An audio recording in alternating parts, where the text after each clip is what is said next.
Assalamualaikum warahmatullahi wabarakatuh. Bismillahirrahmanirrahim. Alhamdulillahirrahmanirrahim. Wabillahi nasta'inu ala umuri bismillahirrahmanirrahim. Wassalatu wassalamu ala asyrofil anbiya'i wal mursalin sayyidina wa maulana Muhammadin wa ala alihi wa sahbihi ajma'in.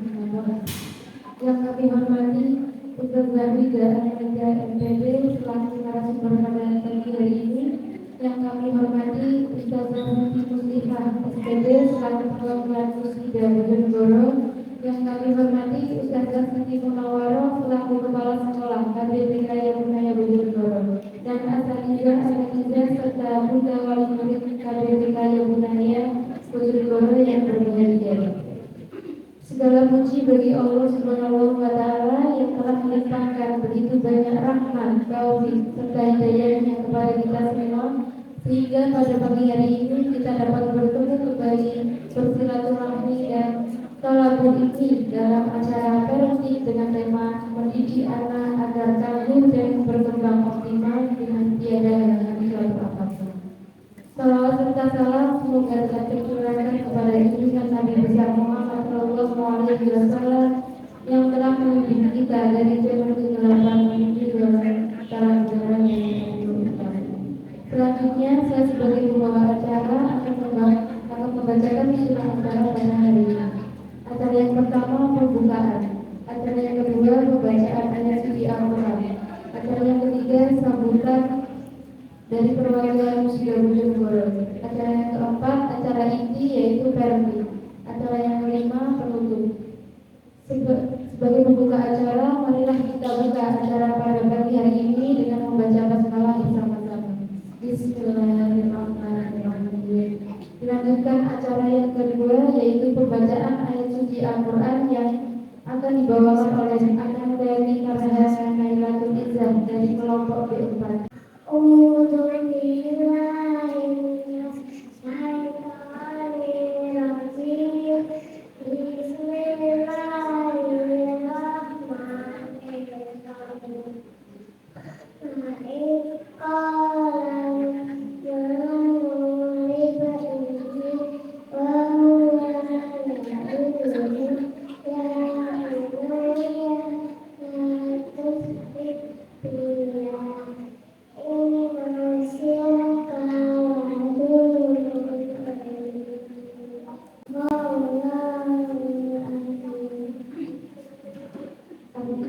Aku berlindung kepada Allah dari godaan syaitan yang terkutuk dengan menyebut nama Allah yang Maha Pengasih lagi Maha Penyayang.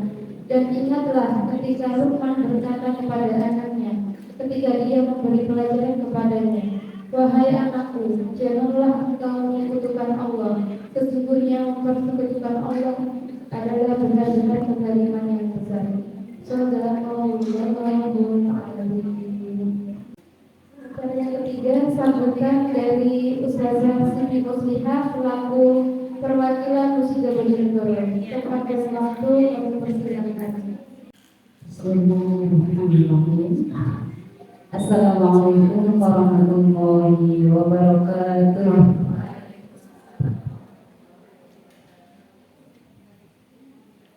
Alhamdulillahirabbil alamin. Wa bihi nasta'inu 'ala umuri dunya waddin wa 'ala alihi wa ashabihi ajma'in. Amma ba'd. Allahumma shalli wa sallim wa barik 'ala Muhammad wa 'ala ali Muhammad. Pertama-tama marilah kita panjatkan puja dan puji syukur kita kehadirat Allah Subhanahu wa Ta'ala yang telah melimpahkan banyak sekali nikmat kepada kita semua, terutama nikmat kesempatan sehingga kita semua bisa hadir di majelis yang insya Allah barokah. Kedua kalinya tidak lupa kita juga haturkan sholawat kepada Nabi besar Muhammad Sallallahu Alaihi Wasallam yang telah menunjukkan terang-terang kepada kita semua, yaitu ad-dinul Islam. Pertama-tama Saya ucapkan selamat datang kepada Ustazah Mida Al-Maida. Ustazah Mida Al-Maida ini dari Badan Pengembangan Mutu Kaum PP Musida, jadi Muslimat Hidayatullah. Kita ini lembaga ini adalah di bawah naungan Hidayatullah ini, ayah bunda semuanya insya Allah sudah memahaminya. Ini dari pengurus pusat ingin memberikan pembinaan atau membagi ilmu, ya, sharing bersama kita semua di sini. Bagaimana kita, ibu, ayah, bisa mengantarkan putra putri kita menjadi anak yang soleh-solehah, bisa menjadi generasi yang bisa menjadikan ayah dan ibu semua mulia di dunia dan di akhirat.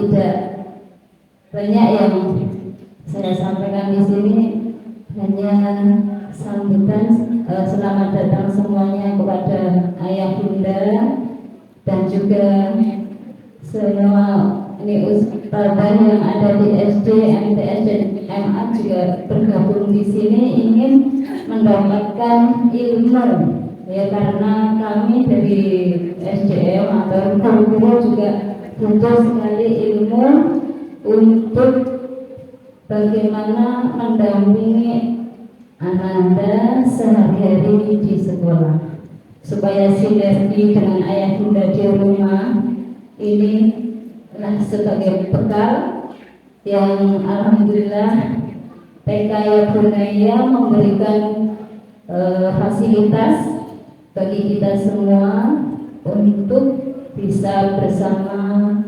mengkaji ilmu yang insya Allah sangat bermanfaat untuk mendidik anak kita. Judulnya atau temanya adalah mendidik anak agar tangguh dan berkembang optimal. Ayah bunda sudah siap semua, ya? Insya Allah sudah mulai catatan ayah bunda. HP. Mungkin nanti perlu, ya, ada yang dicatat, catatan yang sangat penting bagi kita yang harus kita terapkan setelah kita mengikuti parenting ini. Mungkin ada, ya, walaupun kita sudah sering ikut parenting, tapi insya Allah nanti ada dari Ustazah Wida yang sangat penting kita ambil ilmunya dan langsung kita terapkan kepada anak-anak kita. Mungkin itu aja yang saya sampaikan. Kurang lebihnya mohon maaf. Wassalamualaikum warahmatullahi wabarakatuh. Terima kasih kepada Ustazah Siti atas sambutannya. Kita lanjutkan acara yang keempat, yaitu acara inti parenting dengan tema mendidik anak agar tangguh dan berkembang optimal, yang akan disampaikan oleh Ustazah Wida Al-Maida tempat dan waktu pada Islam. Assalamualaikum warahmatullahi wabarakatuh. Bismillahirrahmanirrahim. Wala haula wala quwwata illa billah. Rabbi shrah li sadri wa yassir li amri wahlul 'uqdatam min lisani yafqahu qawli. Asyhadu an la ilaha illallah wa asyhadu anna Muhammadar Rasulullah. Allahumma shalli ala Muhammad wa ala ali Muhammad.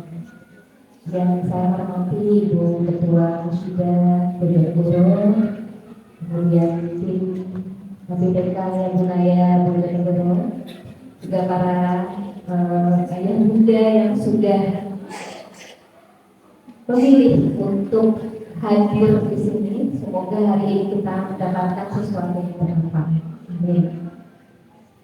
Ayah bunda, sharing pagi ini saya mengangkat tema tentang mendidik anak agar menjadi tangguh. Kenapa? Karena dari informasi-informasi yang viral hari ini, generasi milenial atau generasi Z saat ini banyak sekali yang menjadi generasi atau disebutnya apa? Generasi strawberry. Pernah dengar ya ayah bunda? Kenapa disebut generasi strawberry? Karena anak-anak sekarang ini anak-anaknya lucu-lucu, ganteng-ganteng, cantik-cantik, imut, putih-putih, tapi rapuh. Rapuhnya kenapa? Seperti strawberry, ketika kelihatannya bagus, ketika dipencet sedikit sudah hancur. Katanya begitu ya. Itu yang memberi istilah adalah Profesor Renaldi Kasali. Jadi generasi strawberry ini yang sekarang harus kita hilangkan supaya apa? Anak-anak kita menjadi generasi tangguh. Dan kapan sih kita bisa mendidik menjadi generasi tangguh? Yaitu ketika dia usia 0 tahun. Jadi sekarang ini adalah media perjuangan para ayah bunda untuk mendidik anak-anak kita menjadi generasi yang terbaik. Tapi semua adalah pilihan ayah bunda ya. Apakah ayah bunda atau para ustadzah pernah berpikir atau pernah kepikiran atau pernah merenung mungkin ya, apakah anak-anak kita ini siap menghadapi tantangan zaman 20 tahun ke depan? Pernah nggak Bun kita merenung apakah anak kita nanti siap ya menghadapi tantangan yang luar biasa? Sekarang aja tantangannya berat buat anak-anak kita. Kenapa Bun? Karena di sekitar mereka tersedia alat media yang membuat otak mereka banyak yang rusak. Kenapa Bun? Karena setiap hari para bunda, para ayah, para ustadzah, orang dewasa semuanya asik dengan namanya gadget. Di gadget itu para orang tua apa? Tertawa sendiri, tersenyum sendiri, ya nggak Bun? Apalagi melihat TikTok misalnya. Dan itu membuat anak-anak kita meleleh, kepingin. Dan ketika kepingin, ya pastilah orang tua daripada nangis, amannya gimana Bun? Pasti dikasih supaya nggak nangis. Tapi secara tidak sadar kita sudah merusak beberapa bagian sel otaknya. Sehingga apa? Sekarang dari penelitian terbaru, anak-anak berkebutuhan yang dulu 1:1000 sekarang sudah 1:100. Alhamdulillah ini. Jadi mungkin para pendidik ini punya tantangan ya, mulai dari TK, mulai dari SD, SMP. Anak-anak yang masuk itu mengalami banyak sekali gangguan, kebanyakan speech delay, loss expression, atau gangguan autism. Kenapa? Karena dari bayi dia sudah kenalan dengan namanya gadget. Nah, sekarang mari sama-sama kita berusaha, berjuang supaya kita bisa menyelamatkan generasi kita yang sedikit ini. Dari ibu-ibu yang sedikit bisa menyelamatkan generasi dengan cara apa? Berjuang supaya anak-anaknya menjadi maju.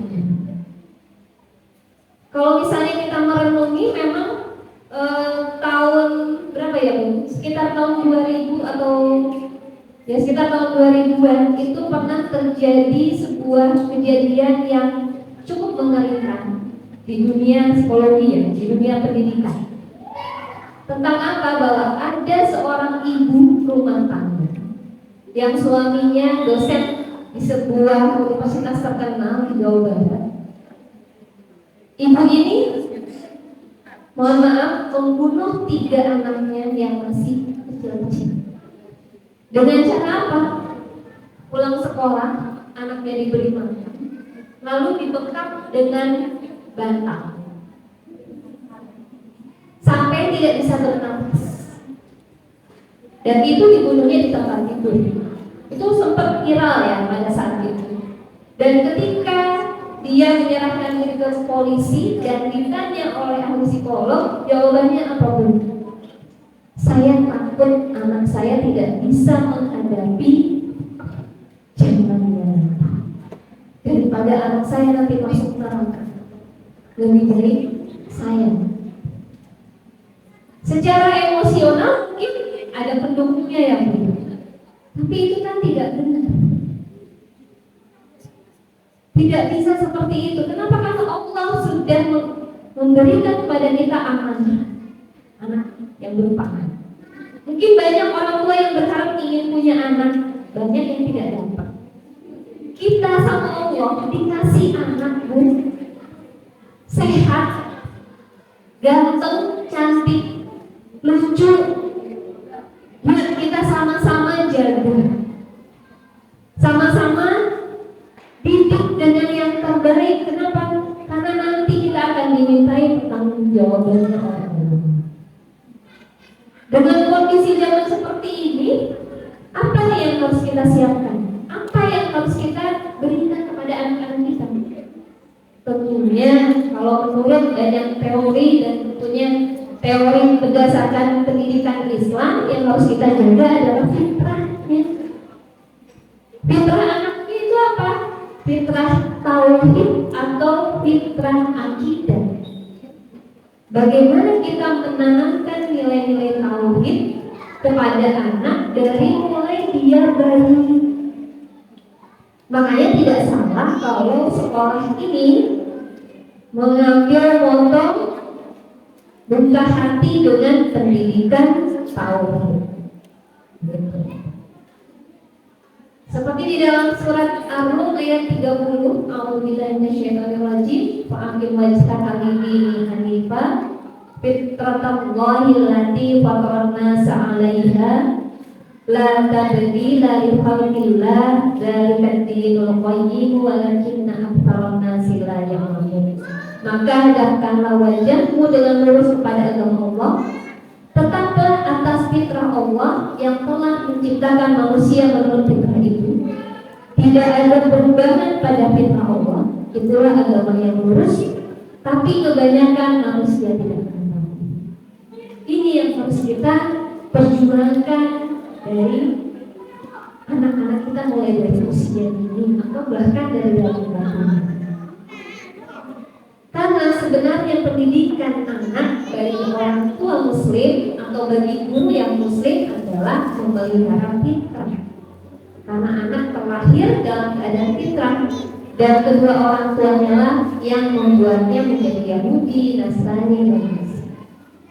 Jadi di sini tidak ada kata Islam karena fitrah itu adalah Islam itu sendiri. Kenapa? Karena Islamlah yang akan menyelamatkan mereka dari tantangan zaman apapun.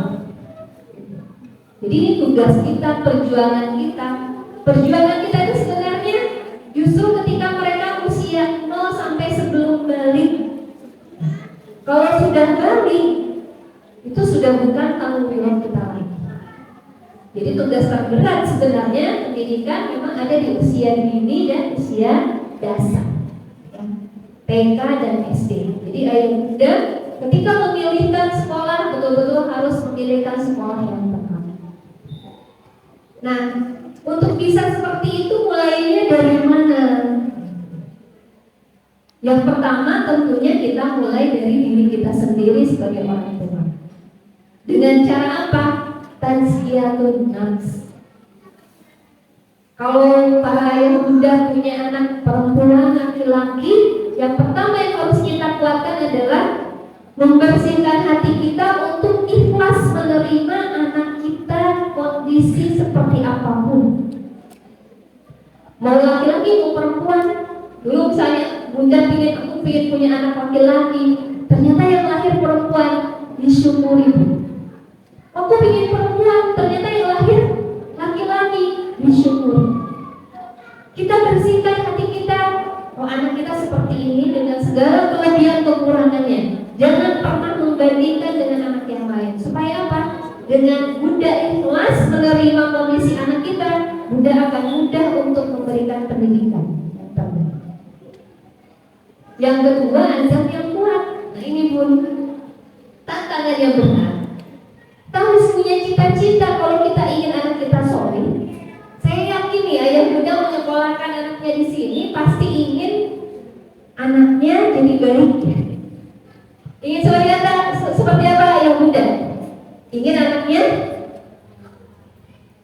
apa Bu? Soleh-solehah. Apalagi? Cukup hanya soleh-solehah? Apalagi? Pingin pinter enggak? Pinter, cerdas. Pingin apa lagi? Bijaksana. Mampu mengendalikan emosi. Supaya apa? Supaya dia sukses selama dunia akhirat. Nah, kapan nih bisa anak seperti itu kalau Bunda punya cita-cita seperti itu? Sekarang Bun, mulainya ketika mereka usia dini. Kenapa? Karena usia dini adalah pendidikan pondasi. Ibarat membangun rumah, kita itu sekarang sedang bangun pondasinya. Mau rumah seperti apa yang Bunda inginkan? Mau rumah yang megah? Apa rumah yang sederhana biasa-biasa saja? Tergantung Bunda kan. Kalau ingin punya rumah yang megah, otomatis usahanya kayak apa? Apa hanya sekedar membangun pondasi dengan bahan yang biasa-biasa saja? Enggak kan? Pasti usahanya, effortnya lebih besar. Ya kan Bun? Modalnya lebih besar. Karena kita ingin membangun rumah yang megah. Nah, kalau kita ingin membuat anak-anak kita menjadi tadi itu megah, soleh-solehah, cerdas, bijaksana, kan berarti itu rumah megah. Kita tidak bisa hanya sekedar biarkan aja ikut aliran sungai. Nanti juga tumbuh-tumbuh sendiri. Nanti juga bisa sendiri. Tidak bisa seperti itu. Kita harus punya program yang terencana, program yang benar. Karena banyak juga yang ingin rumah megah, ternyata programnya salah, keliru. Akhirnya yang terjadi bukan jadi rumah megah habis itu runtuh. Lalu tidak menjadi.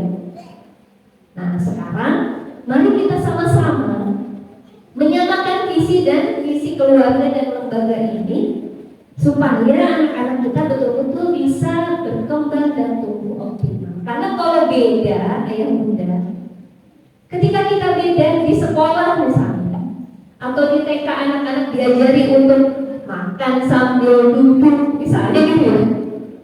Sebelum makan baca doa dulu. Di rumah ayah bunda tidak pernah melakukan itu.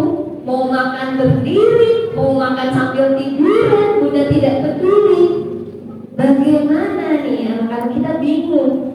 Loh, kata ustazah katanya harus sambil duduk. Kata bunda nggak apa-apa. Bingung nggak? Bingung. Apalagi kalau sudah kemanten ya bu. Stand up, stand party. Kata ustazah sambil duduk, nggak apa-apa, nggak ada kursi. Anaknya bingung.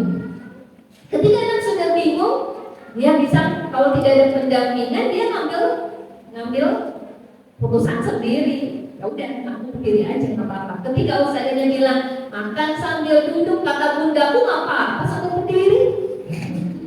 Gurunya bingung menjelaskan ini diapain ya, oke.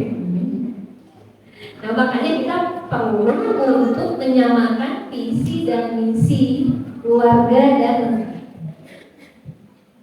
setuju ya ayah bunda? Setuju. Nah kita mari sama-sama berjuang dari sekarang. Apa nih yang harus kita lakukan? Oke.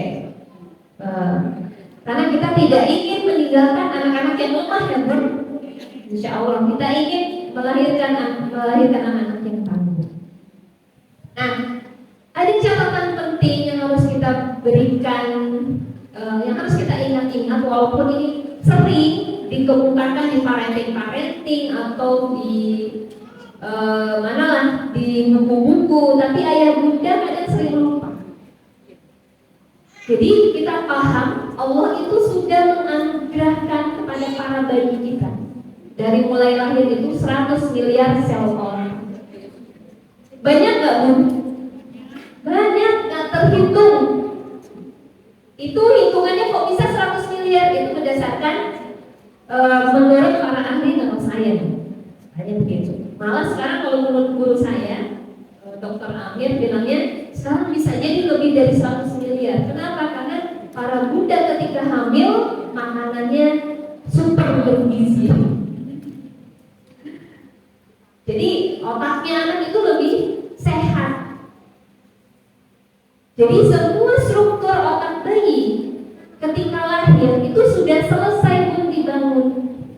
Mulai struktur emosi, sudah, makanya ketika lahir dia menangis. Ini secara teori ilmiah. Tapi otak besarnya atau namanya cerebrum, sambungannya itu belum tersambung. Ibaratnya instalasi listrik itu kabel-kabelnya sudah siap, tapi belum nyala. Nah, jadi sel otak ini yang kita harus sambungkan dengan tepat supaya lampu-lampunya bisa menyala. Gitu. Apa sih sebenarnya maksud Allah? Kok membuat otak pusat berpikir ini dibiarkan belum tersambung? Nah ini Bu, supaya kita sebagai orang tua dan guru dapat bekerja sebanyak mungkin. Kalau sudah tersambung enak dong kita, nggak usah ngajari anak-anak ngaji, nggak usah ngajari anak-anak bicara gitu. Bisa leha-leha Bu, bisa main HP terus, nggak usah terganggu, anaknya sudah bisa cari makan sendiri. Gak mungkin kan Bu? Jadi sama Allah kalau kita ingin dapat pahala yang besar, karena ketika kita berjuang untuk mendidik anak dengan baik, pahalanya surga Bu. Kan kita selalu berdoa minta surga kan Bu? Ini ladang kita ada di depan mata kita, anak-anak kita. Ini tugas kita menyambungkan sel-sel neuronnya supaya banyak, supaya tidak menjadi anak yang lemah.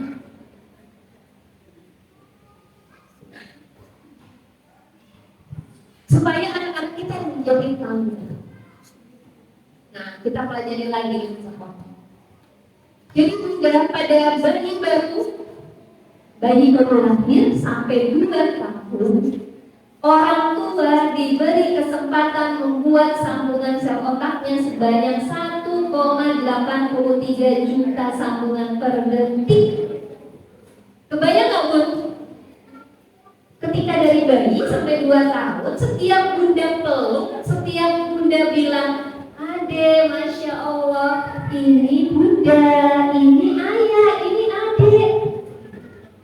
Itu sambungan neuronnya berapa? 1,83 juta. Ketika anak 1,5 sudah mulai belajar menyuap makanan ke mulutnya, 1,83 juta yang tersambung. Ketika bunda bilang, "Masya Allah, hebat bisa makan sendiri adik," 1,5 tahun. Karena mereka sudah bisa. Tapi di Indonesia pun itu tidak terjadi kebanyakan. Kenapa? Karena para bunda terlalu sayang sama anaknya. Karena anaknya itu dibilang terus, "Ayo makan, makan deh, ayo kucing-kucing." Tangan anaknya diam.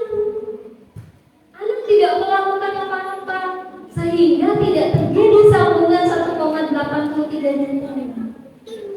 Maka mohon maaf, banyak anak Indonesia yang lemah dalam kognisi, lemah dalam berpikir. berpikir, analisa. Karena apa? Bundanya terlalu sayang. Nangis sedikit, ayo digendong sama bunda. Jadi tanggungnya itu kurang. Padahal semakin anak dia bergerak, semakin anak bunda aku sendiri. Ayam dituangkan, lagi makan nasi dipeluk-peluk gitu, terus dimakan. Bunda langsung berbuat, ya Allah, tambah capek kalau anak makan sendiri. Betul. Tapi dengan capek itu, berapa juta neuron yang tersambung di kepalanya. Jadi berdasarkan hasil penelitian, otaknya Einstein itu pun sambungannya banyak. Dan kalau para ahli dari luar itu bilang, kalau ingin beli otak yang ori, beli di Indonesia kan. Ironi nggak Bu? Kenapa? Karena di Indonesia itu anak-anak buka kunci aja nggak bisa. Buka kunci rumahnya nggak bisa. Jadi kemandiriannya itu kurang banget, karena memang orang Indonesia itu mama, ibu-ibu, bunda-bunda, termasuk saya mungkin dulu terlalu memanjakan anak. Betul nggak Bu? Jadi saya juga melakukan itu dulu, bukan tidak. Jadi banyak beristighfar sebenarnya. Makanya saya juga berjuang karena banyak kekeliruan ketika mendidik anak, berjuang supaya generasi-generasi ke depan itu tidak seperti yang saya didikkan kepada anak-anak saya. Nah, jadi sel otak ketika usia 2 tahun itu tahapnya itu sambungannya super cepat, dan ketika dia sudah terbangun setelah 2 tahun dia akan dibangun di atasnya. Nah, kenapa sekarang banyak anak speech delay? Sekarang banyak yang nggak bisa ngomong Bun, sekarang Bun. Sedih saya rasanya.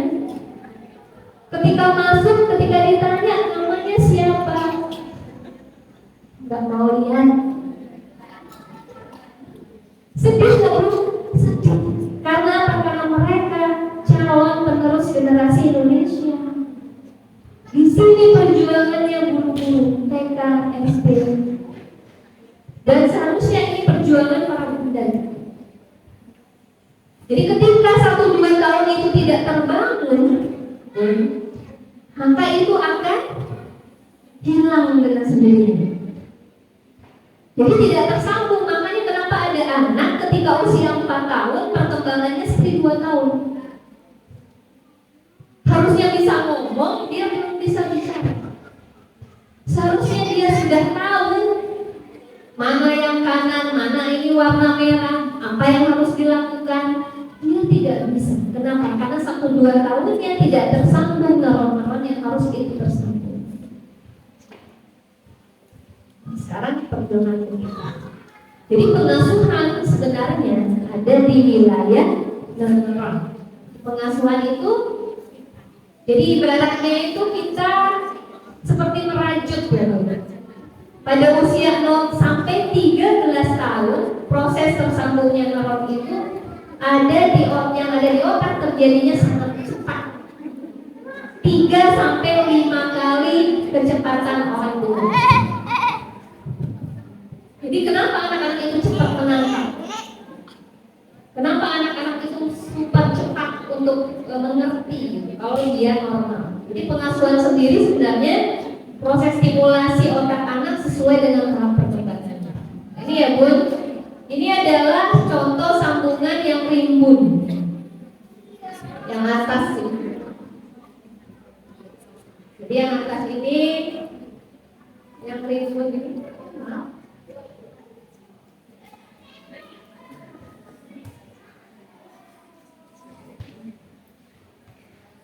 Ini rimbun.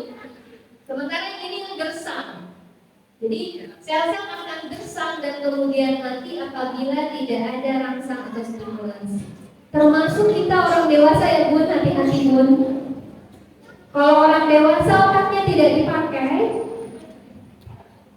Ibu-ibu hanya nonton sinetron atau hanya sekedar nyantai, maka nanti sambungannya ini tidak tersambung tuh. Makanya banyak yang pikun.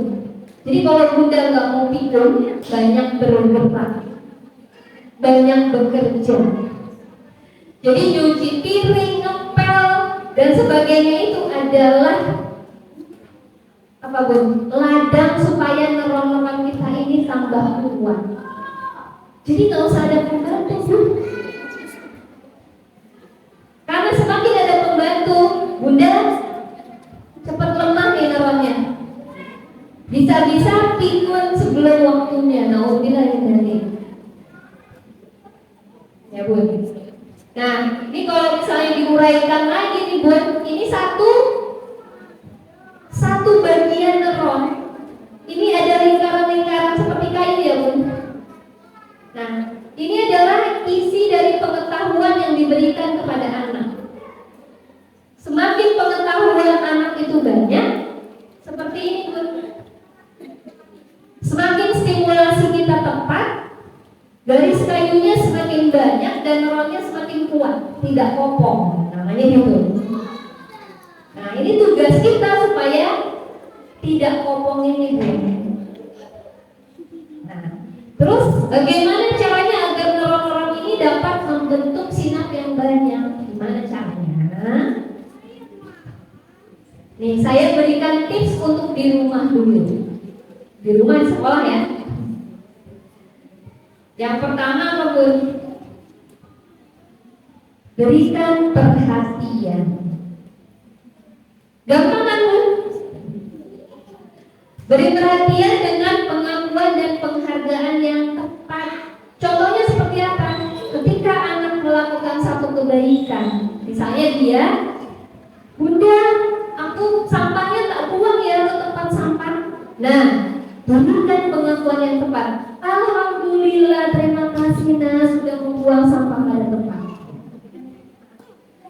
Jadi pujiannya bukan hanya sekedar keren, anak muda hebat. Hebat apanya Bang? Harus diperjelas. Ini Masya Allah anak muda bisa menggambar. Alhamdulillah, walaupun gambarnya kayak benang kusut. Jangan sampai ketika anak menggambar kayak benang kusut dia bilang, Bunda ini gambarku gambar ikan. Bunda bilang, mana ikan ini gambar benang kusut? Kita langsung anaknya langsung tidak mau gambar lagi. Kenapa? Sebenarnya kenapa kok benang kusut? Berarti kita stimulasinya harus lebih banyak lagi Bun. Dia belum visualnya belum mateng, berarti kita harus matengkan. Nanti kita latih ya caranya mematangkan visual. Jadi sebenarnya menurut teori otak kalau anak mau pinter itu gampang. Nah terus apa lagi nih? Latih kemandirian yang belajar dari kesalahan. Semakin anak mandiri akan muncul percaya diri. Semakin dia percaya diri akan muncul inisiatif. Jadi para teman-teman SD, kalau ada anak yang tidak percaya diri, cek kemandiriannya. Pasti nggak mandiri. Biasanya begitu kasusnya. Jadi anak 2 tahun ajari mulai dari toilet training, ajari makan sendiri, ajari pilih baju sendiri. Bawa tas jangan dibawakan, biarkan dia bawa sendiri. Kalau kita kan biasanya anak melenggang, enggak bawa tas, bawa kresek, bawa itu. Anaknya nyantai. Nah mulai sekarang, mulai besok, Bunda kasih anaknya tas, bawa sendiri. Pakai sepatu, suruh pakai sendiri. Aduh, bisa terlambat ke sekolah. Pakainya dari jam 6. Kenapa? Ingat Bun, satu kali dia bergerak, berapa juta neuron yang tersambung? Enak kan Bun? Jadi kalau di tempat kami di Surabaya Bun, anak-anak 2 tahun itu Kalau turun dari mobil ke bawah tas, bawa tentengan, gurunya nggak bantu, ikut aja di belakang. Kalau orang baru lihat, tega banget ya guru. Nah ya Surabaya ini, anak kecil di bawah, bawahnya banyak. Kenapa? Karena sampai sore ya, sampai siang. Pagi kalau anaknya di daycare, itu bawaannya bisa 3 pun. Ganti baju, bekal makan siang, belum pampersnya sudah di daycare. Bawaannya banyak, tapi mereka bawaannya dengan pede. Itu supaya mereka lebih mandiri, menyimpan tempat buku pada tempatnya, tas pada tempatnya. Dulu pernah saya ditegur sama mbak-mbak, kok nggak dibantu toh anaknya itu loh, gitu. Kesulitan loh lepas sepatu. Saya cuma bilang, sayang, dia sedang belajar ya.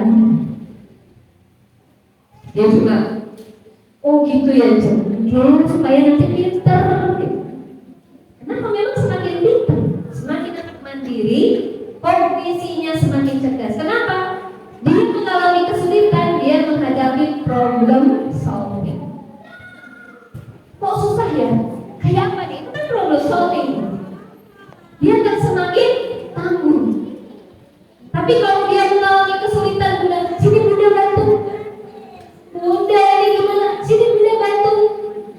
Gimana mau struggle? Jadi biasanya para guru bilang, oke, silakan pakai sepatu sendiri. Ustazah tunggu ya. Dia waktu berusaha, kecuali kalau dia udah susah, kita tawarkan pembantuan ustazah. Ada yang bilang enggak, ada yang bilang iya perlu bantuan. Oke, baru kita bantu. Jadi ibu kalau anak mengalami kesulitan, jangan langsung diambil alih. Tanya, butuh bantuan Umi, butuh bantuan ibu. Kalau anaknya bilang enggak, aku nggak butuh, ya jangan dibantu Bun. Tapi bunda harus sabar menunggu. Nah yang nggak sabar menunggu itu kan bunda ya. Cepet. Apalagi ayah tuh lambat. Itu yang membuat anak-anak itu stres kalau dengar kata cepat. Jadi saya kalau di Surabaya, para ustazah tidak bisa mengeluarkan kata cepat-cepat. Kita bilang, oke, waktu berputar terus. Kita pergunakan waktunya dengan efektif. Tangan kalau cepet di rumah udah digituin. Biasanya anak udah dikenal, ustazah loh. Kalau udah dengar cepat, oke, tenang. Tidak perlu tergesa-gesa. Kita kerjakan, ustazah tunggu di sini, jadi dia nyaman. Latih kemandirian dulu. Dan kemandirian ini adalah melatih emosi juga. Terus berikan cinta yang proporsional. Ini Bu, cintanya proporsional. Oh saya cinta banget anak bunda, hadiahku nanti ulang tahun HP ya, jangan ya Bu. Boleh bunda pinjemin aja. HP itu nanti setelah 17 tahun. Teman-temanku belum waktunya. Beli mainan aja, beli buku gambar, beli apa aja terserah. Gitu ya, Bu. Jadi berikan cinta yang proporsional. Gitu. Waktunya dia sendiri, waktunya dia dibantu. Dan tiap malam udah boleh bacakan cerita sebagai tanda cinta. Itu yang dinanti-nantikan oleh anak. Beri kesempatan main Bun, yang melibatkan semua indera. Biarkan dia main air, main pasir, main yang kotor-kotor Bun. Kenapa? Dengan bermain kotor setelah SD pemahamannya akan bagus. Ini berdasarkan teori dan sudah dibuktikan. Kenapa ada anak yang ketika ditanya nggak nyambung, itu main kotornya, main sensorinya kurang. Nah, seperti apa ya? Santai ya Bun, jangan menekan. Dia sudah TK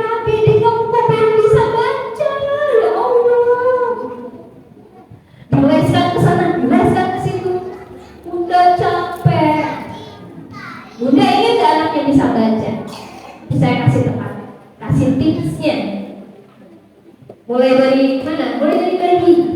Nanti TKB sudah pinter bisa baca. Aman Bun, bebas ancaman. Ayo, kalau nggak mau, kalau rewel, udah tinggal. Kalau nggak mau makan, udah nggak usah main. Banyak ancaman Bun, kasihan. Semakin ancaman itu banyak didapat anak jadi nggak bisa berpikir. Anak semakin stres, Bun nggak tambah pinter. Bisa jadi apalagi kalau bunda marah, apalagi kalau bunda sering bentak, seringnya itu tiap jam, tiap detik, nerang yang sudah disambung putus semuanya. Padahal di dalam Islam kenapa? La taubah walakal jannah. Janganlah marah bagiku surga, saking susahnya ya Bu mengendalikan ini. Terus nyaman Bun, tatapan mata bunda, sentuhannya, ayo adek kita belajar, lembut. Yang kedua adek agak naik sedikit. Yang ketiga matanya udah mulai melotot. Kalau anak SD bilang, ustazah lihat ustazahnya, tanduknya sudah mulai keluar. Itu berarti gurunya sudah mulai sepaneng. Itu biasanya dari anak-anak SD, dulu saya juga ngajar SD Bu.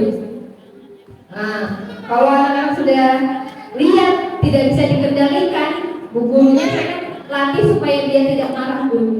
Kalau saya masuk kelas, gurunya bilang, Bu Ida, tanduk saya sudah mau keluar.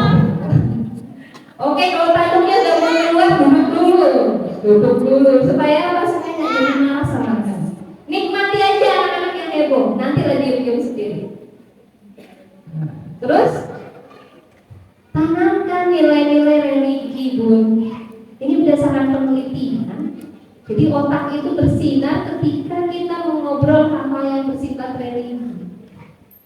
Jadi ini penelitian orang Barat, orang ahli otak yang melihat orang tua Muslim ketika menyusui anaknya, dia mengalirkan asmaul husna.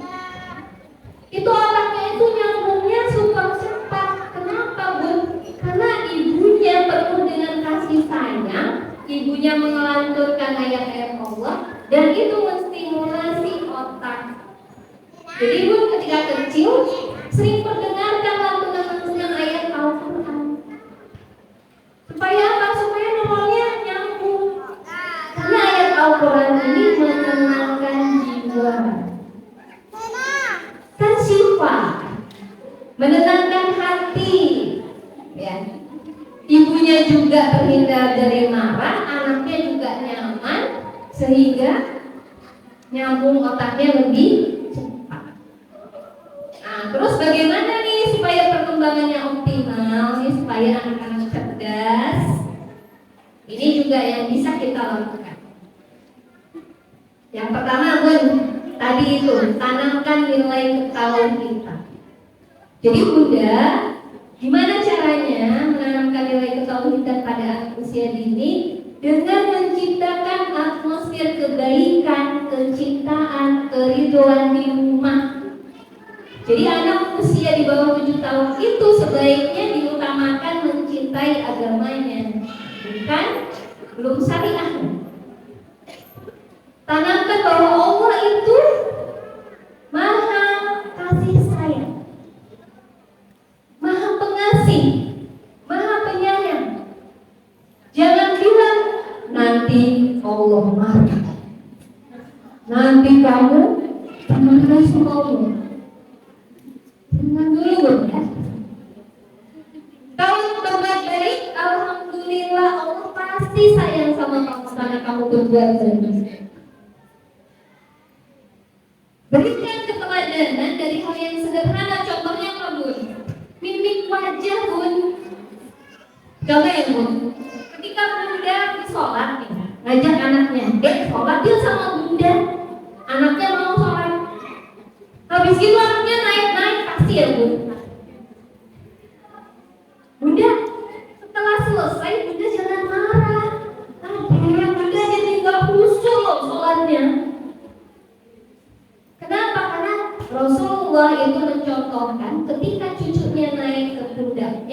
beliau itu tetap sujud bangun. Kalau kita sujud kan kita gini-gini ya Bun. Kalau saya dulu anak naik kita gini-gini supaya dia turun. Rasulullah enggak loh Bun, tetap sujud sampai para jamaahnya bilang ini Rasulullah tuh dapat wahyu atau Rasulullah meninggal saking lama. Jadi subhanallah. Jadi ketika Rasulullah bangun, Allahu Akbar, cucu-cucunya sudah pada turun. Kenapa? Saking takutnya anaknya tersakiti para cucunya. Akhirnya apa? Para cucunya cinta terhadap ibadah. Karena Rasulullah setelah salam tidak marahi dia, malah diberikan pengakuan, Masya Allah, terima kasih sudah ikut sholat di sini. Bunda juga malah begitu. Ketika sudah sholat bilang, Alhamdulillah anak Bunda sudah mau ikut sholat, walaupun hanya 1 rakaat ya Bun. Semoga kamu jadi anak yang ahli ibadah ya saya. Doakan jangan lupa Bun. Doa orang tua itu kalau terus-menerus insya Allah dikabulkan sama Allah. Doa setiap ucapan kita doain. Setiap ngaji, Bunda aku ngajinya 1 ayat aja, oke nggak apa-apa. Yang penting ngaji. Walaupun hanya Allah, kita berikan pujian, Masya Allah, anak Bunda sudah ngaji Allah, dapat pahala 10, Masya Allah, semoga jadi ahli Al-Quran ya. Jangan kok cuma 1, mendingan sampai halaman atau banyak. Hargai setiap perbuatan baik. Bunda, anak-anak itu mempersepsi ya. Ketika Bunda sudah selesai sholat, jangan tunjukkan wajah cenderung. Setelah sholat Bunda tunjukkan wajah bahagia. Masya Allah, Bunda bahagia habis sholat. Pasti anak tanya, kenapa Bun? Karena Bunda habis bicara sama Allah. Bunda sudah berdoa sama Allah supaya kamu jadi anak soleh. Jangan ketika habis sholat salam-salam, adek, awas adek. Besok Bunda gak mau lagi sholat sama adek karena adek gak mau Bunda. Bunda habis ngaji, Masya Allah hati Bunda tenang sekali. Kenapa Bu? Karena Bunda sudah ngaji. Karena mengaji itu membuat hati kita tenang loh Dek.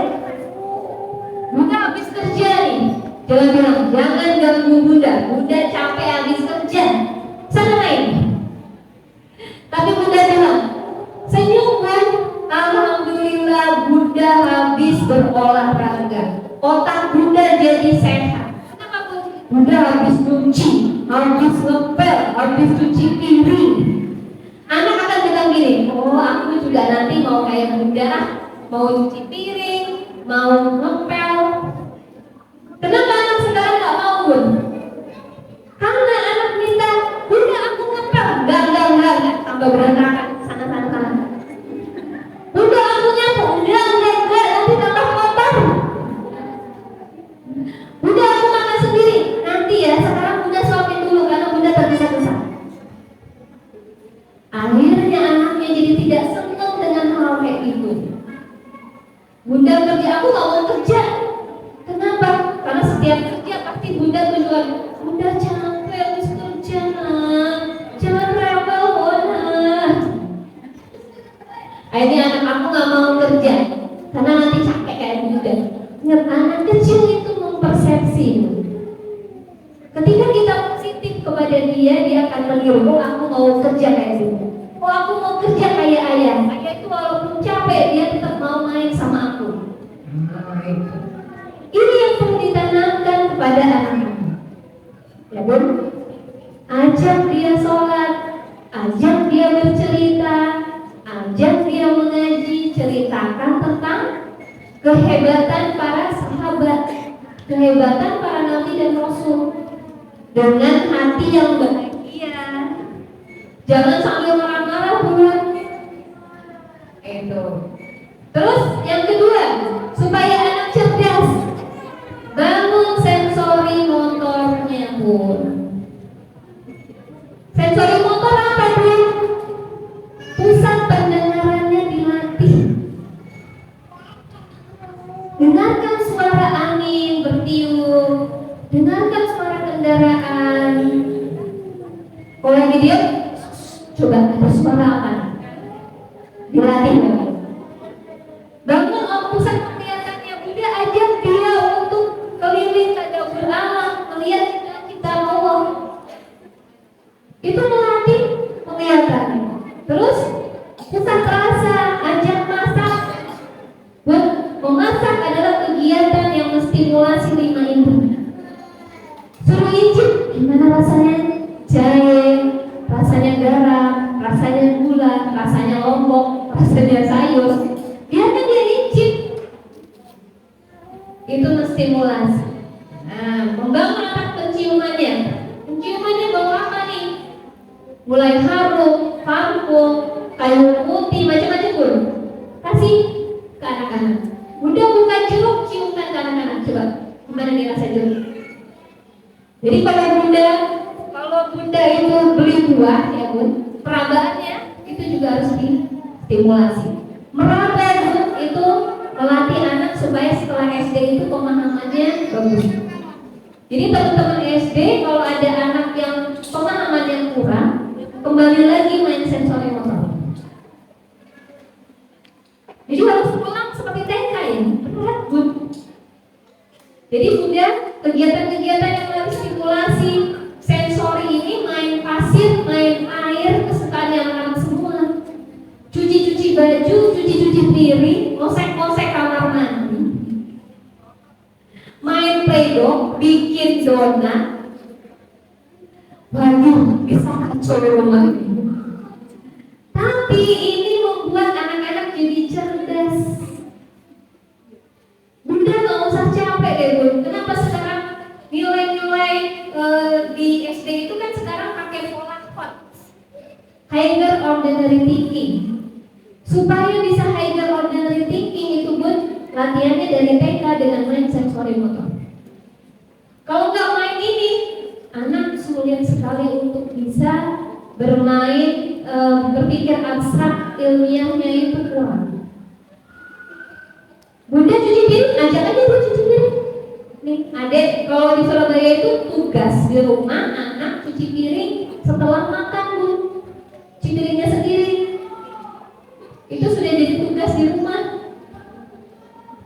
Jadi kalau bundanya dia terus dan anaknya sudah cuci piring sendiri, jadi dia main sabu, itu udah biasa. Terus apa? Kalau lagi ngepel, bunda ajak anaknya ngepel. Gak mau kan dia ternyata gak mau. Tapi bunda di sini harus menemani. Ya. Ketika main pasir, bun alirkan kalimat-kalimat tauhid. Masya Allah, itu pasir ciptaannya Allah loh dia.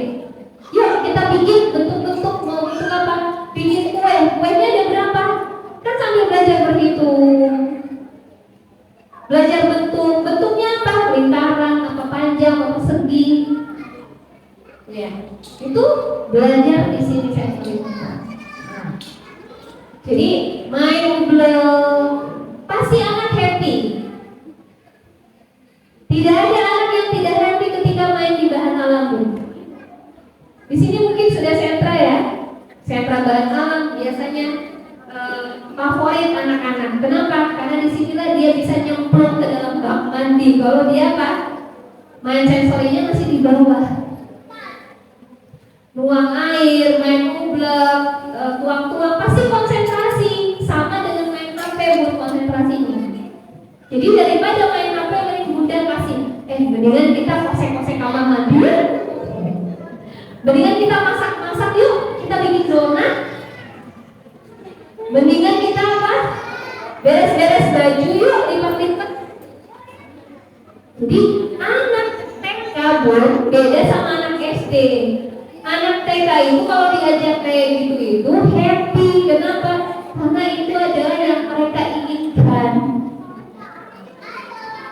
Jadi anak-anak dulu di sini ya, di sekolah, kalau disuruh ngangkat meja pun dia mau.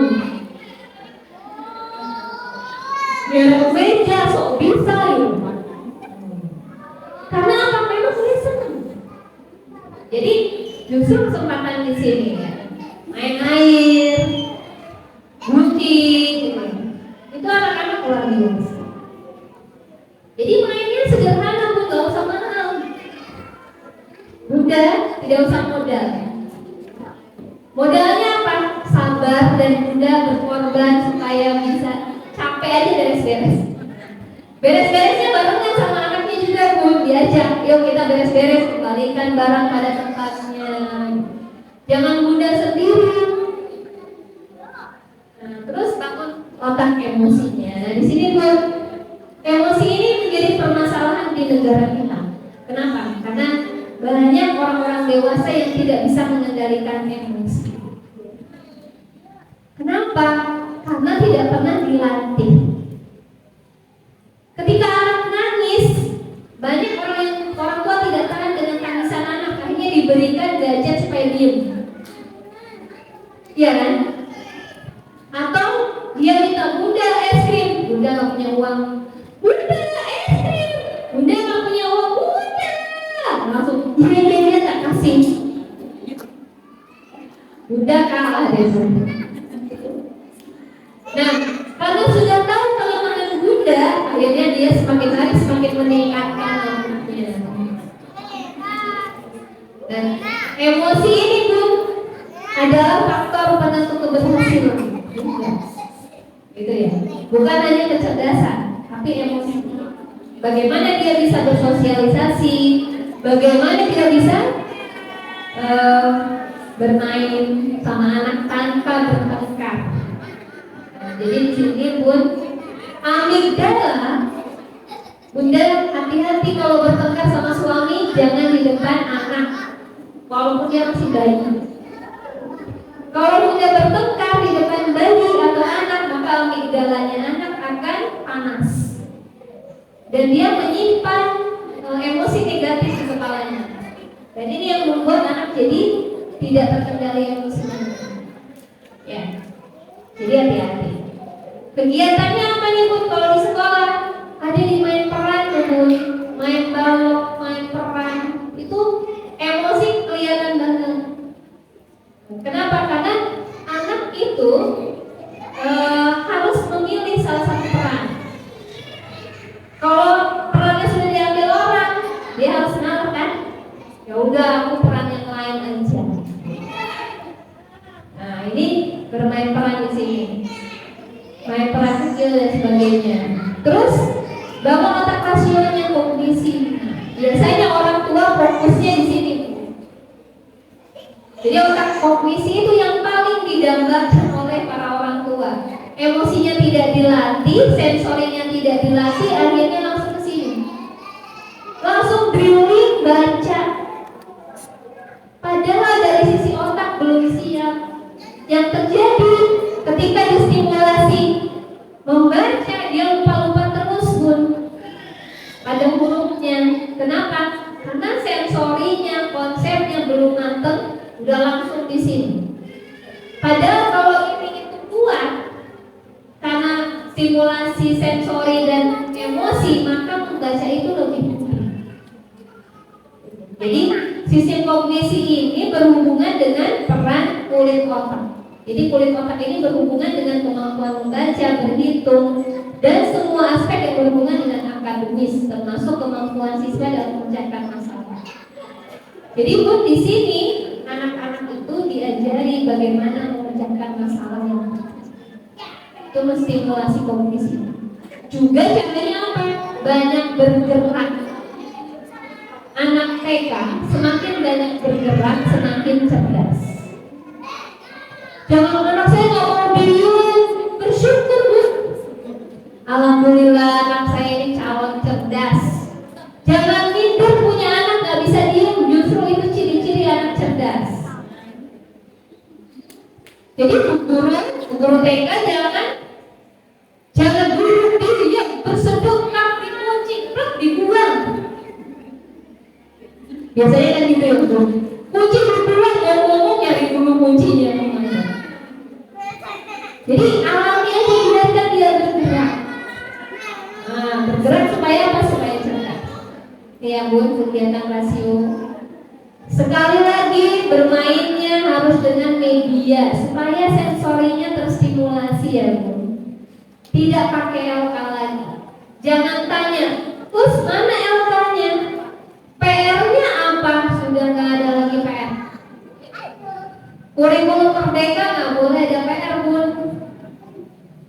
Nggak boleh kerjakan LK menghubungkan, nggak boleh. Harus pakai benda. PR-nya ke Bunda apa Bun? Nanti sama Bunda bereskan rak sepatu dari yang terkecil sampai yang terbesar ya. Tugasnya begini Bun. Nanti di rumah kelompokkan perlengkapan makan ya, sendok dengan sendok, garpu dengan garpu, entong dengan entong. Nanti dengan Bunda cuci piring ya. Nanti dengan Bunda ngepel ya. Tugasnya begitu ya. Jangan tugasnya sudah tidak membaca, enggak. Tugasnya adalah bermain seperti itu. Terus main. Terus apalagi Bun? Hal-hal yang dapat mempengaruhi sambungan roh. Yang pertama gizi dan nutrisi Bun. Berikan makanan yang bergizi, insya Allah ya. Bergizi tidak harus mahal. Sekarang banyak makanan junk food yang membuat anak-anak jadi tidak sehat. Dan itu disukai oleh kita sebagai orang dewasa, oleh anak-anak juga. Pengalaman Bun, sering-sering ajak bermain kemana aja Bun?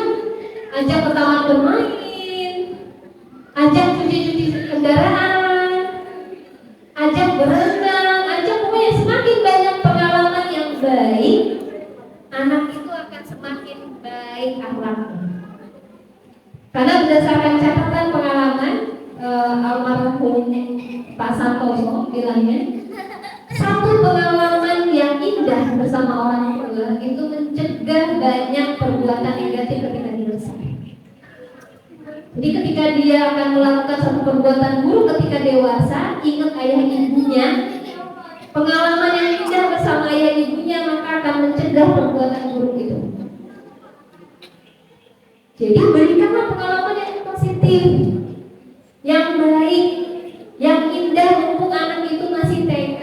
Kalau saya anak ini nangis terus apa masih TK. Nangis itu dinikmati ya Bun, mumpung masih dia kecil. Karena kalau sudah gede, nangis itu jadi nggak lucu. Aneh kan? Jadi kalau dia nangis dinikmati aja mumpung masih TK, nggak apa-apa. Nangis jungkir balik, mau gerung-gerung, mau gulung-gulung, nggak apa-apa. Bunda, caranya supaya tidak terpengaruh marah gimana Bun? Jangan lihat wajahnya Bun. Kalau anak marah, kalau anak rewel, Bunda jangan lihat wajah anak ya. Kenapa? Pasti Bunda ketularan. Ketularan emosi negatifnya. Karena di otak kita ada namanya neuron cermin. Coba Bun, kalau Bunda melotot, anak ikut melotot gak? Iya. Adek, apa Bunda? Coba Bunda tes anaknya. Dek, pasti dia ingat. Dek. Itu namanya neuron cermin Bun. Jadi kalau anak marah, Bunda merem. Adek mau marah silakan, Bunda merem ya. Nanti anaknya ketawa. Kenapa Bun merem? Biar Bunda nggak ketularan marah. Jadi tim saya Bun, kalau pulang kerja capek, terus lihat anak rewel kan sering perhatian kita ya. Saya cuma duduk aja. Boleh deh, adek kalau mau nangis boleh di sini ya. Tapi Umi nggak lihat wajahnya adik. Jadi saya dari jauh, ini aja pura-pura gini. Dia nangis teriak-teriak, cuma saya sudah lihat. Ya Allah lucu ya kalau anak nangis itu gitu. Kan kalau anak TK nangis lucu ya, bibirnya keriting. Kalau ngambek lucu ya Allah ini kasihan ya udah ditinggal lama. Jadi saya nggak makan gitu. Sambil istighfar sambil astagfirullah ya Allah ampuni ya Allah astagfirullah. Tapi kalau sudah tenang, aura kita kan positif nih. Nular sama anaknya, lama-lama dia tenang.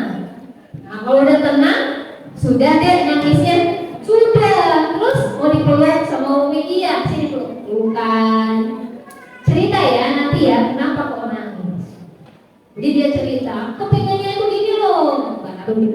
makan sama-sama.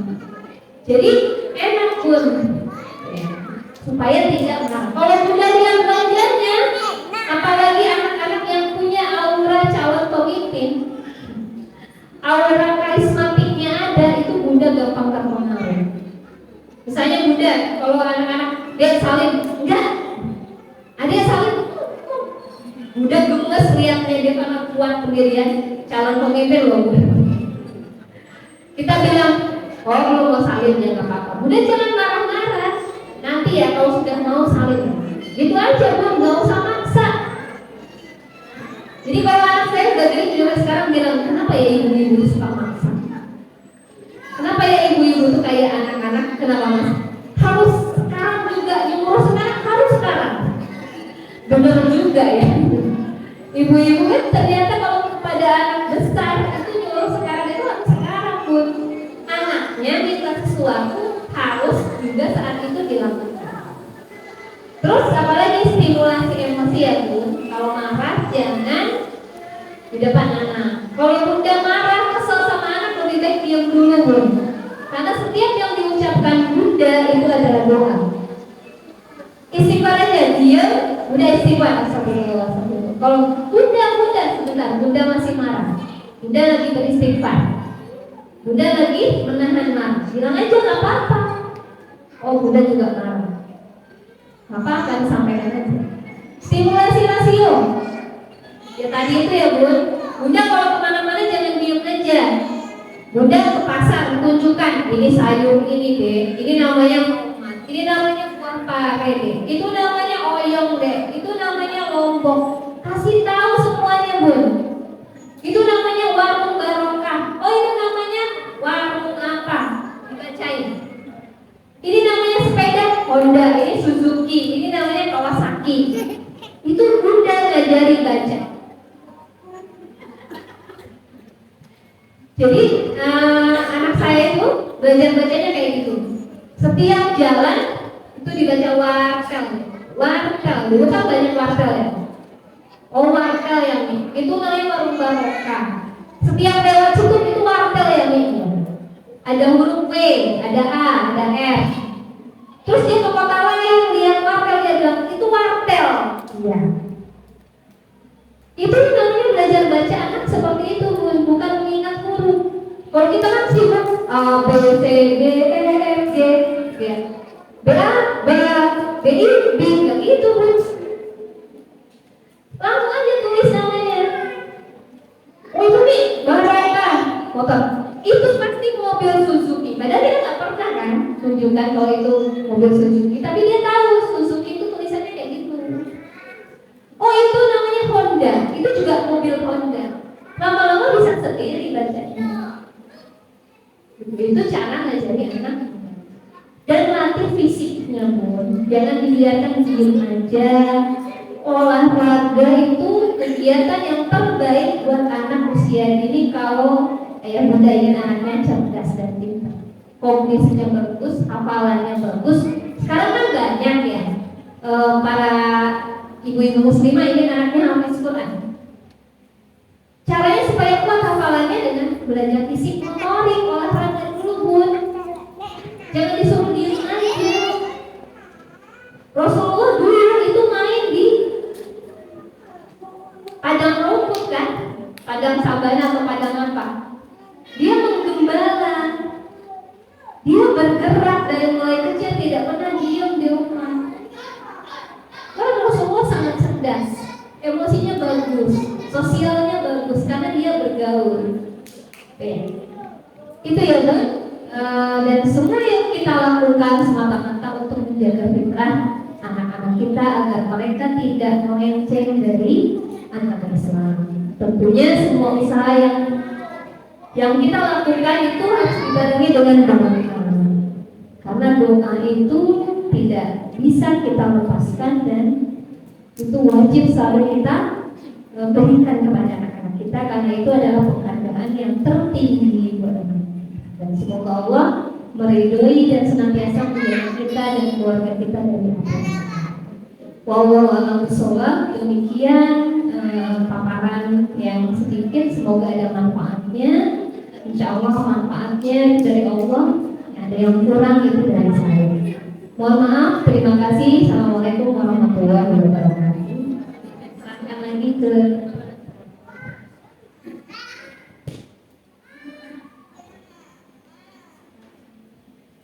Dan terima kasih untuk ilmunya. Karena masih ada waktu setengah jam, yang mau bertanya kami persilakan. Kami persilakan. Tapi setengah 11 nanti boleh ke kelas berkeliling untuk melihat sentra. Kamu yang mau bertanya?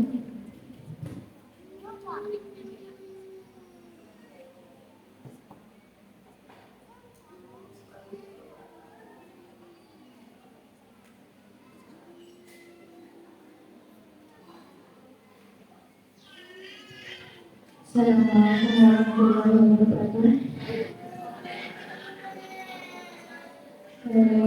Saya ingin bertanya, ini kan tadi memberikan waktu buat anak-anak. Bagaimana caranya memberikan perhatian ketika anak-anaknya umpamanya yang satu SD, yang kedua masih TK, dan yang ketiga adalah masih baby. Sedangkan umpamanya ketika di rumah, waktu menyusui kan tidak boleh tampak kepada mamanya kepada anaknya. Sedangkan bundanya kan ke kamar. Nah anaknya itu di luar bermain sendiri itu bagaimana Ustaz? Maksudnya memberikan sebagai orang tua biar mereka anak yang mamanya yang di rumah juga merasa teropeni gitu. Maksudnya gimana ya? Maksudnya biar maksimal gitu ketiganya. Ya. Mungkin Assalamualaikum warahmatullahi wabarakatuh.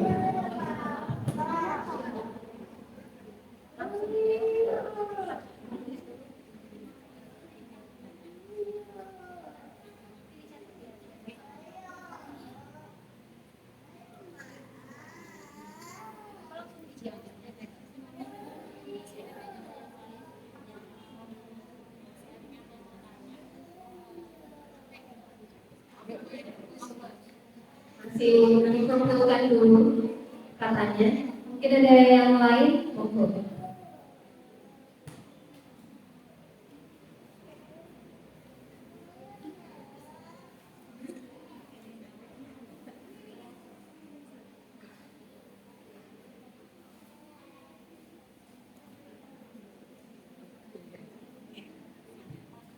Assalamualaikum warahmatullahi wabarakatuh.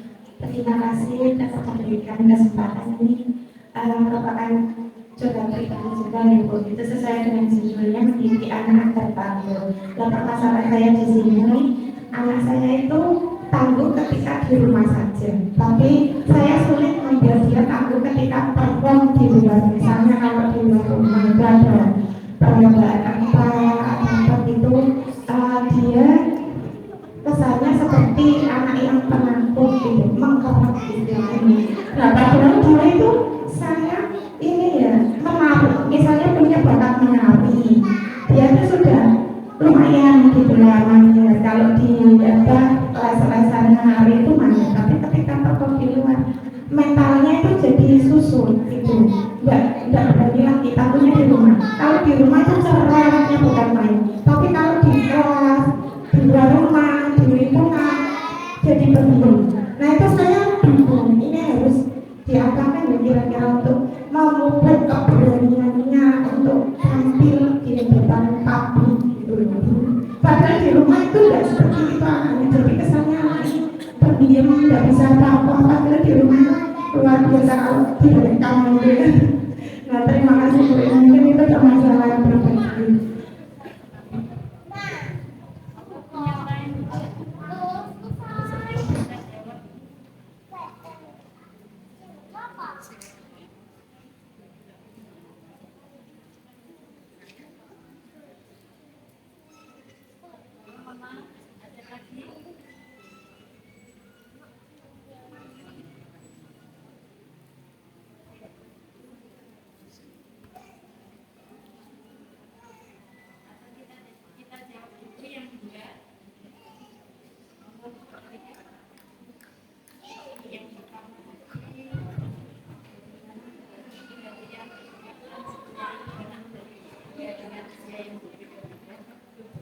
Terima kasih atas pertanyaannya yang luar biasa. Jadi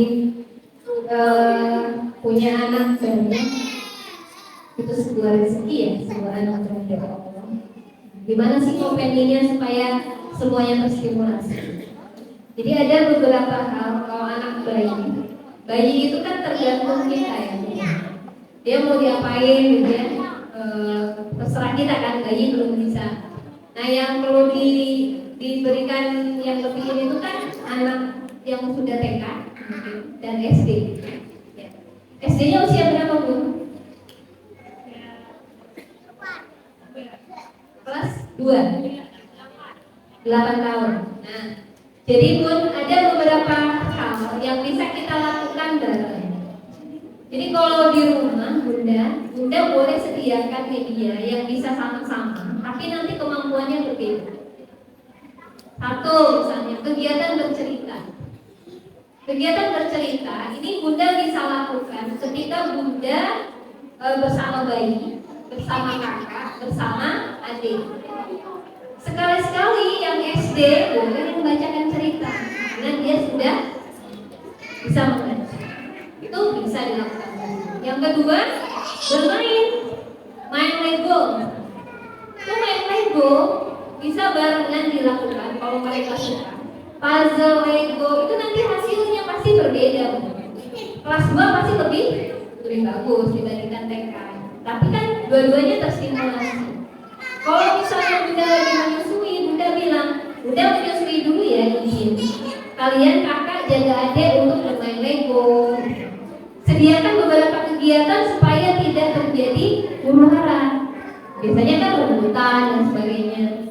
Main Lego, sediakan kertas, mungkin sediakan krayon yang banyak, atau misalnya kegiatan-kegiatan yang play-doh untuk adik.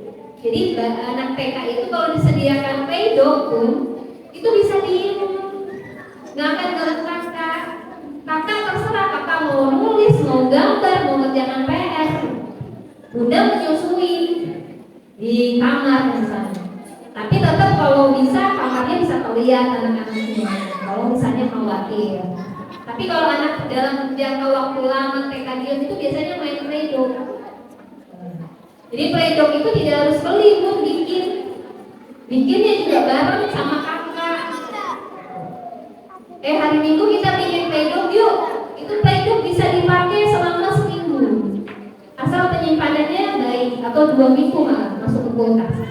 Kakak yang buat Bun, bikin resepnya adonan yang tepung 1/4 misalnya, ditambah garam 1/2 gelas. Kok garamnya banyak banget?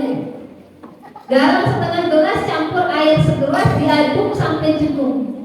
Jadi benar-benar jadi air asin. Pewarna. Nah, nanti tepung dicampur sama air garam itu tambah pewarna, diaduk sampai kalis. Nah itu aja kan, terus diaduk. Kakak yang buat efeknya buat kakak apa Bun? Nanti kakak kalau menulis akan bagus, tulisannya jadi bagus. Terus apalagi pemahaman kakak akan tambah kuat, tambah bagus. Kakaknya juga pemahamannya. Nah nanti hasil play-doh-nya dimainin sama adiknya, kan berlipat ganda ya Bu. Jadi itu kerjasama yang bagus. Jadi anak-anak TK kalau masih main sensorinya tinggi, banyak main play-doh, main ublek. Kalau dulu kan tanah liat, nah sekarang bisa dibuat. Daripada beli itu biasanya ada yang bau, ya bau minyak tanah yang malang itu.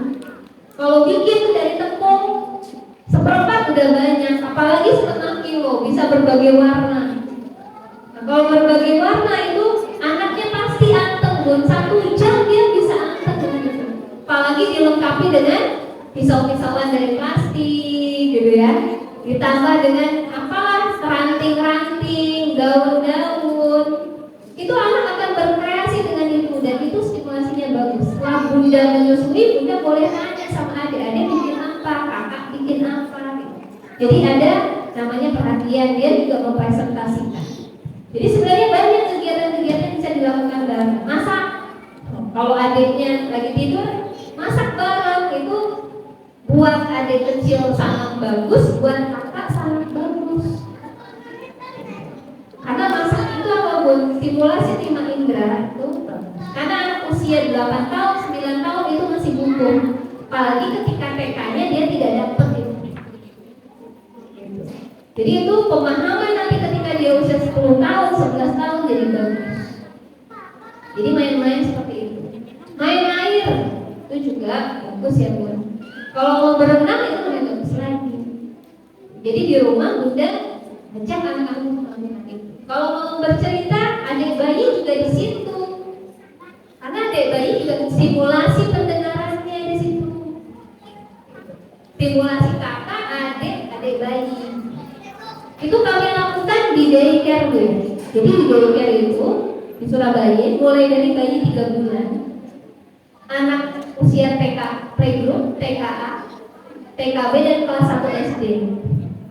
Jadi kalau siang Bunda yang melakukan kegiatan seperti itu. Kadang yang di SD diberi tanggung jawab untuk mendampingi adik-adiknya yang TK. Oke, kakak dampingi adik ya bermain balok atau bermain playgroup barengan semuanya. Yang bayi-bayi juga dibacakan cerita sama dia, dengar bayi-bayi. Jadi stimulasi seperti itu harus dioptimalkan. Yang penting Bunda dalam kondisi emosi yang nyaman. Karena pasti akan terjadi pertengkaran, huru hara ya. Itu adalah problem solving. Namanya anak bertengkar itu bagus-bagus aja, Bu. Daripada nggak bertengkar, tambah aneh. Kalau bertengkar itu menguatkan ikatan persaudaraan. Kalau misalnya nggak bertengkar, persaudaraannya kurang akrab, Bu. Itu ada kejadian ya, tetangga saya di kampung di Keputih itu karena orangnya mampu, ayah bundanya selalu menyediakan semuanya satu-satu dari ada 4 anak, satu-satu supaya nggak bertengkar. Adik 1, kakak 1, semua 1. Supaya apa nggak bertengkar? Nggak pernah dilatih untuk berbagi, ini 1 ber-4 misalnya. Karena dia nggak tahan dengan pertengkaran. Setelah besar pun sekarang sudah tua, yang terjadi apa? Mereka bertengkar. Urusan warisan lah, harus adil lah. Gitu. Jadi berat. Jadi biarkan aja bertengkar. Bunda boleh nih kakak, tolong kakak bagi ya kuenya sama adik. Biarkan kakak yang membagi. Kalau misalnya kakak yang membagi, kita bisa lihat kakak ini jujur apa enggak, baginya besar apa enggak. Itu boleh dilatih. Gitu ya Bu. Jadi banyak kegiatan-kegiatan yang bisa dilakukan. Nah terus anak yang jago kandang ini seperti apa? Biasanya buat anak jago kandang itu masalahnya dari emosi. Udah boleh cek lagi supaya anak tidak jago kandang. Coba dilatih supaya dia kemandiriannya benar-benar terlatih. Jadi kemandirian itu bukan gini ya Bu. Jadi ada orang tua yang keliru waktu itu. Ada anak yang tidak punya inisiatif sama sekali. Nah itu kan otomatis pasti dari sisi kemandirian. Tapi bundanya bilang mandiri kok Bu, gitu. Usada mandiri kok, dia makan sendiri, mandi sendiri, pakai sepatu juga sepatu sendiri. Tapi kenapa ya kok tidak muncul gitu inisiatif? Ternyata apa? Dia makan sendiri ketika makanan sudah terhidang di depannya. Nina, belum waktunya makan tidak ditanya. Misalnya sekarang waktunya apa nih? Nggak ditanya gitu. Waktunya jam 12 makan sama ibunya langsung sodorkan. Nina, piring makan. Nina, bajunya pakai sendiri. Ayo sekarang waktunya mandi, dia mandi sendiri. Gitu Bu. Yang dimaksud dilatih kemandirian itu, biarkan anak-anak melakukan kegiatan misalnya. Nah, hari ini, hari Sabtu, apa nih yang mau kamu lakukan? Di rumah. Udah punya kegiatan A, B, C, D, E, F, G. Ayo kita lakukan apa bareng. Jadi Bu boleh latih mulai dari dia untuk dari makan yang sederhana. Makan sendiri dengan cara mengambil sendiri makanannya. Ke kamar mandi sendiri Bu. Dengan keterampilan yang banyak dikuasai oleh anak, dia bisa lebih pede di depan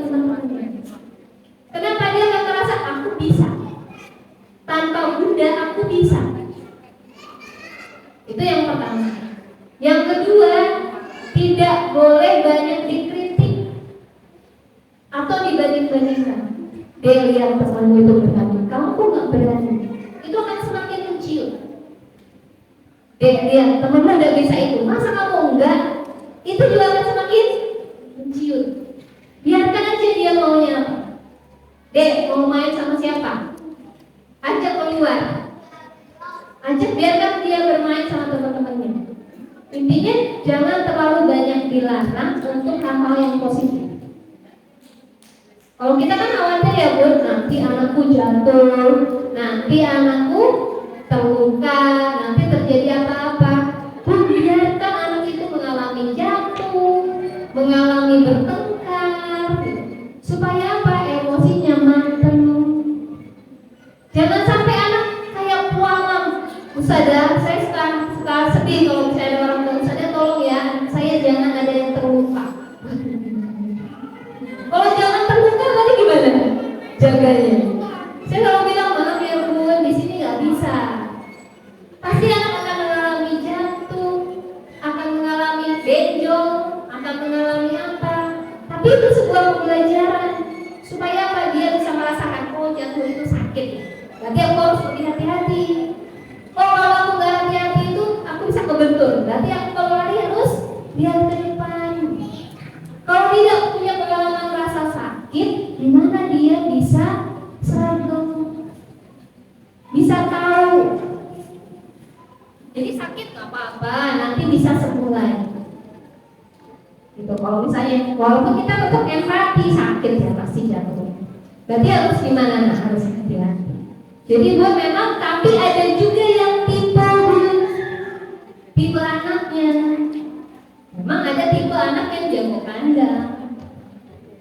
Ya karakter mungkin apa namanya? Dia jarang bergaul dulu waktu kecil, jarang diajak kemana-mana dan sebagainya. Itu juga bisa. Jadi pelan-pelan pun dilatihnya. Yang pertama, yang utama adalah kemandiriannya dulu perlu dilatih. Sampai dia bisa sendiri. Jadi kita bilang, oh ini sudah bisa sendiri, alhamdulillah. Pakai baju sendiri, sepatu sendiri, makan sendiri. Jadi dia akan membuat aku bisa, aku berani.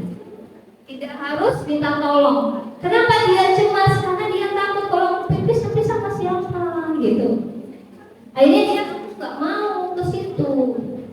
Nanti kalau aku gini, nanti aku dimarahi, nggak mau. Jadi hati-hati seperti ini. Mungkin sementara itu ya Bunda, mudah-mudahan bisa bermanfaat. Selanjutnya karena sudah tidak ada pertanyaan lagi, kita tutup acara hari ini dengan bacaan istighfar dan doa penutup majelis. Astagfirullahaladzim.